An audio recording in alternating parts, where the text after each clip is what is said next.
día, soy el doctor Roberto Espinosa López, soy especialista en ortopedia y traumatología y tengo una subespecialidad en artroscopía de rodilla y hombro, cirugía de rodilla y reemplazos articulares.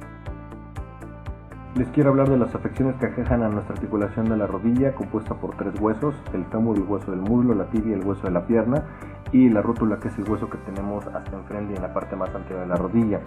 La rodilla como tal está diseñada para doblar y estirar, y gracias a los ligamentos cruzados, los ligamentos colaterales y los meniscos toleran cierto grado de rotación. Cuando excedemos alguno de estos ligamentos, alguna de estas contenciones meniscales o tendinosas y ligamentarias, es cuando nuestra rodilla se suele lastimar en alguna de estas estructuras. Quiero hablarles en específico de las lesiones del ligamento cruzado anterior, las lesiones meniscales, que puede haber relación entre estas dos estructuras, y por último el desgaste articular de la rodilla o gonartrosis o artrosis de la rodilla. En cuanto a las lesiones del ligamento cruzado, tenemos 2 ligamentos cruzados, uno anterior y uno posterior, que van desde el fémur y se insertan directamente en la tibia, y tienen la subfunción que la tibia, el hueso de la pierna, no se vaya ni muy adelante ni muy atrás. Hablando en específico del ligamento cruzado anterior, este previene que nuestra rodilla no tenga una inestabilidad hacia adelante, que la tibia no se vaya más allá de lo que debe irse. ¿Cómo se lesiona el ligamento cruzado anterior? Generalmente cuando nuestra rodilla se tuerce hacia adentro y nuestro pie gira en el sentido contrario de la torcedura, provocando una rotación y un valgo forzado, que es lo que nosotros llamamos, sobreexcediendo la resistencia del ligamento, y este se rompe. Una vez roto el ligamento cruzado anterior, los síntomas que provoca son dolor intenso, aumento de volumen de la rodilla por el hematoma que se hace dentro de la articulación tan severo por el sangrado por la ruptura del mismo, y dolor al apoyo. Inicialmente hay que vendar al paciente, inmovilizarlo con alguna rodillera o inmovilizador de rodilla, valga la redundancia, y estudiar. Clínicamente hay ciertas maniobras que nosotros realizamos para poder hacer el diagnóstico, y lo complementamos con un estudio como es la resonancia magnética. Una vez hecho este diagnóstico, cerca, si no es que el 100% de las lesiones del ligamento cruzado anterior que provocan una inestabilidad como tal para el paciente y las actividades que él realice, esfuerzo, actividades diarias y deportivas, son quirúrgicas. Esto lo hacemos mediante la reconstrucción del ligamento cruzado mediante una artroscopía, que es un método mínimo invasivo en el cual hacemos heridas muy pequeñas en la rodilla, por lo general de 2 a 3 heridas de entre 7 milímetros y 1 centímetro, en la cual introducimos una cámara y material de trabajo para llevar a cabo la reconstrucción. Tenemos que tomar un tendón de otra parte del cuerpo, de la misma rodilla o del tobillo, o incluso un injerto cadavérico, y colocarlo dentro de la rodilla para que simule y haga las funciones de nuestro ligamento cruzado. Esto se llama plastía, es una reconstrucción de nuestro ligamento cruzado.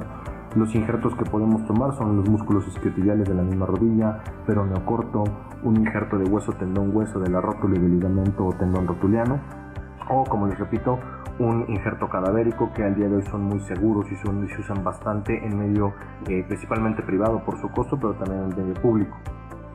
Una vez hecha la reconstrucción, al paciente se le pide que lleve un par de semanas de reposo, puede estar apoyando e inmediatamente se pone a doblar al paciente. Después de 2 semanas y el retiro de puntos de las heridas, se empieza un programa de rehabilitación como tal para primero recuperar la movilidad de la rodilla en su totalidad en cuanto a flexo-extensión, y posteriormente empezamos ya esfuerzos como tal. Esta lesión es una lesión de gente joven, de entre los 20 a los 40 años de edad, en el deporte, principalmente fútbol, básquetbol, fútbol americano, rugby, deportes de alto contacto en los cuales se requiere correr y de repente hacer cambios de velocidad, que es cuando la rodilla se puede lastimar con el mecanismo que ya les comenté. En lo que respecta a los meniscos, tenemos 2 meniscos, uno medial y uno lateral, o sea, uno por dentro y por fuera de los lados de la rodilla dentro de la articulación, cuyas funciones principales son las de hacer congruente una superficie redonda como la parte distal del fémur con una superficie plana como es la parte proximal de la tibia. Tienen cierta a su cargo también la realización de líquido sinovial, muy poco, la principal la tiene el tejido sinovial, y mecanismos de propiocepción. ¿Eso qué quiere decir? Que yo reconozca mis mecanismos de flexión, extensión, o si tengo que cambiar de dirección, mis meniscos se adaptan a lo que mi rodilla tenga que hacer. Es importante su función, tienen cierta vascularidad y por lo tanto son susceptibles de poder repararlos. Nuestros meniscos soportan ciertos rasgos de rotación, ciertos mecanismos de rotación, y cuando excedemos esa rotación es cuando nuestros meniscos por lo general se rasgan, se lastiman. Hay muchos tipos de lesiones meniscales, no todas se operan. Para esto y para poder estudiar, aparte de una revisión clínica adecuada de la rodilla, tenemos que tomar estudios complementarios. El principal es la resonancia magnética, que nos da toda la información de la estructura, desgraciadamente no tridimensional, pero sí de toda la estructura. Los meniscos tienen una forma de C, de adelante hacia atrás, y los cortes de la resonancia magnética nos permiten estudiar gran porcentaje de los meniscos. Cuando vemos lesiones que afectan en su totalidad el espesor del menisco, es cuando por lo general, más aparte de la sintomatología que nos refieren los pacientes, suelen ser quirúrgicas. De la misma manera que el ligamento cruzado, tenemos la opción de hacer las cirugías de menisco por medio de artroscopía. Antes de los años 80-85, al no saber la estructura y función de los meniscos, lo que se hacía era quitarlos, condenando al paciente a que desarrolle un desgaste articular, una degeneración cartilaginosa muy temprana. Actualmente, ya conociendo las funciones de los meniscos, estos son susceptibles, uno, de quitar el pedazo lastimado solamente, o dos, de una reparación mediante sutura o con sistemas especiales. Desgraciadamente, menos del 15% de las lesiones meniscales son susceptibles de reparar. La mayor parte son hay que quitar el pedazo de menisco que está lesionado. Estas lesiones pueden aparecer a cualquier edad. La realidad es que lo vemos desde niños hasta adultos mayores y, como les repito, no todas requieren cirugía.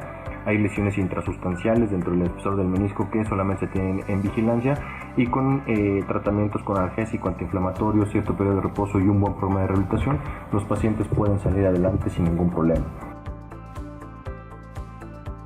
En lo que respecta al desgaste articular, la degeneración cartilaginosa del cartílago de la rodilla, o también llamada gonartrosis, lo que pasa es que el cartílago que recubre al fémur, a la rótula y a la tibia se va degenerando. Esto pasa por el pasar de los años, las actividades que hayamos hecho a nuestra rodilla en cuanto a carga, mucho impacto. El sobrepeso y la obesidad afectan de manera severa a nuestro cartílago, pasándonos factura después de los 40-50 años.